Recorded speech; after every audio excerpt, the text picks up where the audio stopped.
శ్రీ చౌడేశ్వరీదేవి జ్యోతిష్యాలయం ప్రముఖ జ్యోతిష్యులు కాళికాదేవి ఉపాసకులు జ్యోతిష్య పండిత్ ఎంకే శాస్త్రి గారు మీ హస్తరేఖలు ముఖ లక్షణము ఫోటో జాతకం చూసి మీ జీవిత సంపూర్ణ భవిష్యత్తు తెలపగలరు. మీకు ఎటువంటి సమస్యలు ఉన్నా చౌడేశ్వరీదేవి పూజలు చేసి పరిహారం చేయగలరు. స్త్రీ పురుష వశీకరణం 100% గ్యారంటీ. సెల్ 9481312761. నమస్తే folks, welcome to my channel.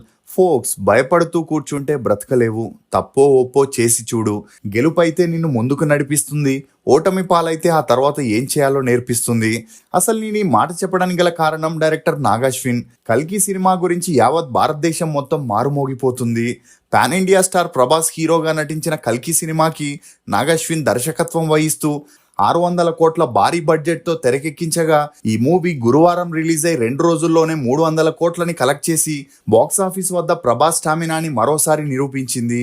ఇక ఈ cinema content, visuals, VFX, director Nag Ashwin vision కి ఆడియన్స్ అందరూ ఫిదా అవుతూ అతనిపై ప్రశంసల వర్షం కురిపిస్తున్నారు. అసలు నాగాశ్విన్ యాక్టర్ అవ్వాలని ఇండస్ట్రీకి వచ్చి డైరెక్టర్గా ఎలా మారాడు, ప్రొడ్యూసర్ అశ్విని దత్ నాగాశ్విన్ని రెండో అల్లుడిగా ఎందుకు స్వీకరించాల్సి వచ్చింది అనే వివరాలని ఈ వీడియోలో తెలుసుకుందాం. నాగాశ్విన్ రెడ్డి అలియాస్ నాగాశ్విన్. ఇతను 1986 ఏప్రిల్ 23న తెలంగాణలోని హైదరాబాద్లో జన్మించాడు. తండ్రి జయరాం రెడ్డి, తల్లి జయంతి రెడ్డి. ఇతనికి నిఖిల్ అనే చెల్లెలు కూడా ఉంది. ఇక నాగాశ్విన్ తల్లిదండ్రులు డాక్టర్స్ అవ్వడంతో మాదాపూర్లో జేజే అనే హాస్పిటల్ని సొంతంగా రన్ చేస్తున్నారు. ఇక అలా తండ్రి న్యూరాలజిస్ట్ అయితే తల్లి గైనకాలజిస్ట్గా పాపులర్ అయింది. అంతేకాకుండా నాగాశ్విన్ చెల్లెలు కూడా డాక్టర్ అవ్వడం విశేషం. ఇక అలా తల్లిదండ్రులు కూడా తమ కొడుకుని తమలాగే డాక్టర్ని చేయాలనుకునేవారు. నాగాశ్విన్ తన స్కూలింగ్ని హైదరాబాద్లోని పబ్లిక్ స్కూల్లో చదివాడు. చదువులో చురుగ్గా ఉన్న నాగాశ్విన్ మొదటిగా డాక్టర్ అవ్వాలనుకున్న తన ఇంటర్ పూర్తయ్యాక జర్నలిజం మీద ఇంట్రెస్ట్ పెరిగి మణిపాల్ యూనివర్సిటీలో జర్నలిజం మాస్ కమ్యూనికేషన్ లో డిగ్రీని పూర్తి చేశాడు. ఇక అలా డిగ్రీ పూర్తవగానే జర్నలిస్ట్ గా పనిచేయడం ఇష్టం లేక ఒక FM రేడియోలో రైటర్ గా పనిలోకి జాయిన్ అయ్యాడు. ఇక అలా పనిచేస్తున్నప్పుడే తనకి ఎలాంటి గుర్తింపు రాకపోయేసరికి యాడ్ ఫిలిం మేకర్ అయి ఫేమస్ అవ్వాలనుకున్నాడు. అలా బెంగళూరులోని ఒక యాడ్ ఏజెన్సీలో జాయిన్ అయి అందులో స్క్రిప్ట్ అసిస్టెంట్ రైటర్ గా పనిచేయడం మొదలెట్టాడు. ఇక అలా ఆ పని కూడా కొన్ని రోజులకే బోర్ కొట్టడంతో సినిమాల్లో నటించి బాగా పాపులర్ అవ్వాలనుకున్నాడు.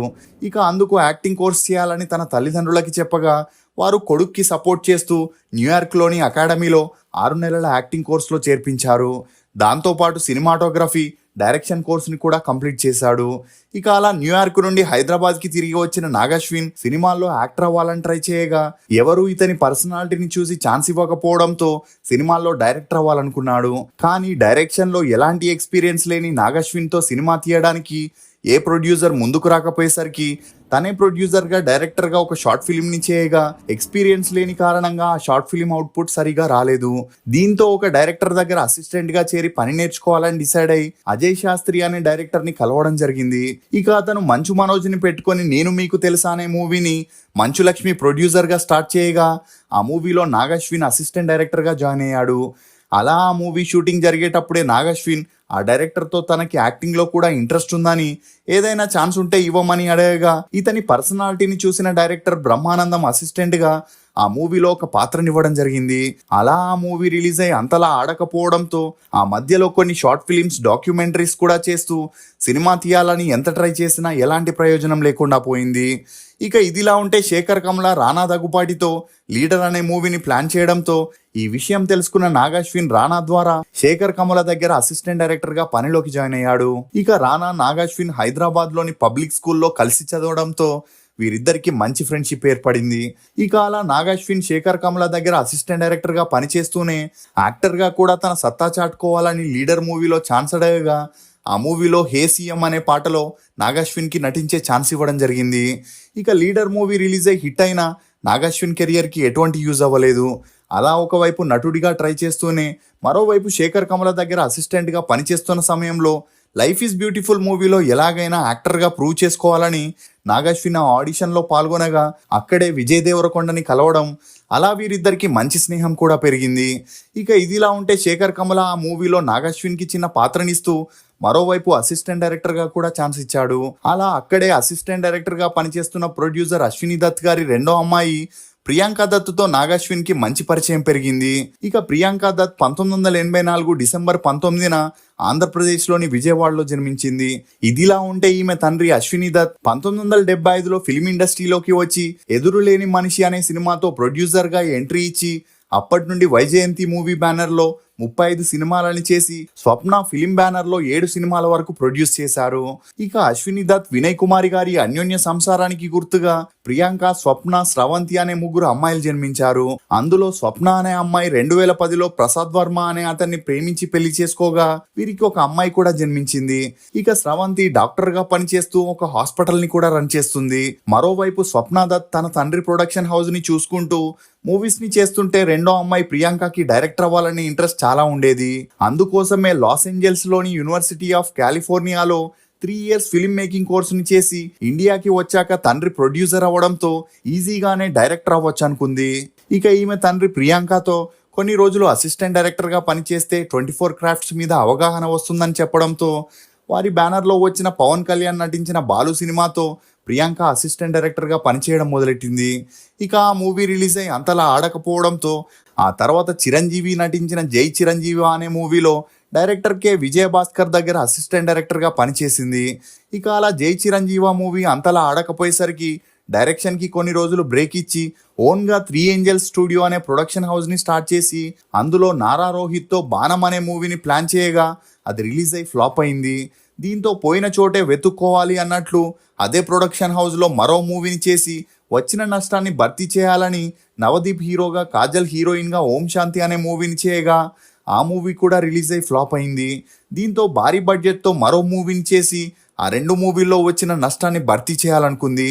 ఇక అలా 26 కోట్ల బడ్జెట్ సారోచ్చార్ అనే మూవీని చేయగా ఈ మూవీ రిలీజ్ అయ్యి 50 కోట్లు కలెక్ట్ చేసింది. దీంతో ప్రియాంక దత్ కొన్ని రోజులు ప్రొడక్షన్ కి ఫుల్ స్టాప్ పెట్టేసి డైరెక్షన్ వైపు మక్కువని చూపించింది. ఇదిలా ఉంటే Anand, Godavari, happy days, leader అనే మూవీస్ తో హిట్ అందుకున్న శేఖర్ కమల దగ్గర ప్రియాంక దత్ కొన్ని రోజులు అసిస్టెంట్ గా పనిచేస్తూ తన స్కిల్స్ ని మెరుగుపరుచుకోవాలనుకుంది. ఇక అలా లైఫ్ ఈజ్ బ్యూటిఫుల్ మూవీలో పనిచేసేటప్పుడే అక్కడే ప్రియాంక దత్ నాగశ్విన్ ని కలవడం జరిగింది.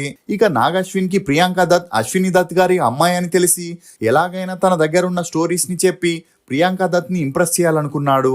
అలా వీరిద్దరూ కలిసినప్పుడల్లా నాగశ్విన్ ప్రియాంకకి స్టోరీస్ చెప్తూ ఉండేవాడు. ఇక ఇదిలా ఉంటే కేన్స్ ఫిలిం ఫెస్టివల్ కి ప్రియాంక దత్ ఒక షార్ట్ ఫిల్మ్ ని డైరెక్ట్ చేసి పంపించాలని ట్రై చేయగా ఆ ఫుటేజ్ సరిగా రాకపోవడంతో కేన్స్ ఫిలిం ఫెస్టివల్ 2 రోజులుందనగా నాగశ్విన్ ని ఒక షార్ట్ ఫిల్మ్ ని చేసి ఇవ్వమని ప్రియాంక దత్ అడగగా తన టాలెంట్ తో ప్రియాంక దత్ ని ఇంప్రెస్ చేయాలని నాగశ్విన్ యాదోమ్ కి భారత్ అనే హిందీ షార్ట్ ఫిల్మ్ ని 2 రోజుల్లో షూట్ చేసి పోస్ట్ ప్రొడక్షన్ ని కూడా కంప్లీట్ చేసి ఇవ్వడంతో ఆ షార్ట్ ఫిల్మ్ 2013లో కేన్స్ ఫిలిం ఫెస్టివల్ కి ఎంపికైంది. దీంతో అప్పటి నుండి ప్రియాంకకి నాగశ్విన్ కి మధ్య మంచి పరిచయం పెరిగి ఆ పరిచయం కాస్త నిదానంగా సన్నిహిత్యంగా మారి వీరిద్దరూ ప్రేమలో పడ్డారు. ఇక అలా ప్రియాంక నాగశ్విన్ ని తన అక్కైన స్వప్నకి పరిచయం చేస్తూ తన దగ్గర మంచి స్టోరీ ఉంది, మనం తన డైరెక్షన్లో ప్రొడ్యూస్ చేస్తే మంచి హిట్తో పాటు ప్రాఫిట్స్ కూడా వస్తాయని చెప్పడంతో ఎవడే సుబ్రహ్మణ్యం మూవీని చేయాలనుకున్నారు. దీంతో అశ్విని దత్ గారిని డబ్బులు అడగగా అప్పటికే అక్కా చెల్లెలు తమ ఓన్ బ్యానర్లో చేసిన మూవీస్ వల్ల 25 కోట్ల నష్టం రావడంతో అశ్విని దత్ గారు అందుకు ఒప్పుకోలేదు. అయినా వెనకడుగు వేయని స్వప్న, ప్రియాంక రాఘవేంద్రరావు గారు చెబితే తన తండ్రి తప్పకుండా వింటాడని అతనితో ఫోన్ చేపించగా అశ్విని దత్ గారికి వేరే దారి లేక ఒప్పుకోవడం జరిగింది. ఇక అలా 12 కోట్లతో నాని, విజయ్ దేవరకొండని పెట్టుకొని ఎవడే సుబ్రహ్మణ్యం మూవీని చేయగా ఆ మూవీ 2015 మార్చి 21న రిలీజ్ అయి 15 కోట్లని వసూలు చేసి మంచి హిట్ అయింది. ఇక ఆ మూవీకి గాను ప్రొడ్యూసర్ గా ప్రియాంక దత్ కి, డైరెక్టర్ గా నాగశ్విన్ కి డెబ్యూగా నంది అవార్డ్స్ ని అందుకోవడం విశేషం. ఇక ఈ సక్సెస్ తో ప్రియాంక నాగశ్విన్ ని లవ్ చేస్తున్న విషయం అశ్విని దత్ గారికి చెప్పగా వీరిద్దరిది వేరువేరు కులాలు అవడంతో ముందుగా ఒప్పుకోకపోయినా కూతురు వెనకడుగు వేయకుండా పట్టువదలని విక్రమార్కుల్లా ఉండడంతో వేరే దారి లేక ఒప్పుకోవాల్సి వచ్చింది. ఇక మరోవైపు నాగశ్విన్ తల్లిదండ్రులు కూడా సినిమా వారితో పెళ్ళొద్దని ఎంత చెప్పినా అప్పటికే నాగశ్విన్ ప్రియాంకతో పీకల్లోతు ప్రేమలో ఉండడంతో వారికి కూడా వేరే దారి లేక ఒప్పుకోవడం జరిగింది. ఇక అలా 2015 డిసెంబర్ 7న నాగశ్విన్, ప్రియాంక గ్రాండ్గా పెళ్లి చేసుకున్నారు. అలా వీరి అన్యోన్య సంసారానికి గుర్తుగా రిషి అనే అబ్బాయి కూడా జన్మించాడు.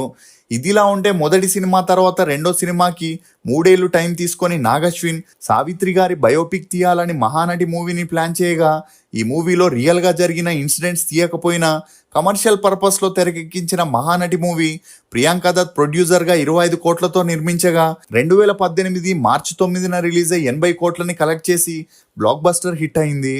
ఇక ఈ మూవీకి గాను కీర్తి సురేష్ నేషనల్ అవార్డుని కూడా అందుకోవడం విశేషం.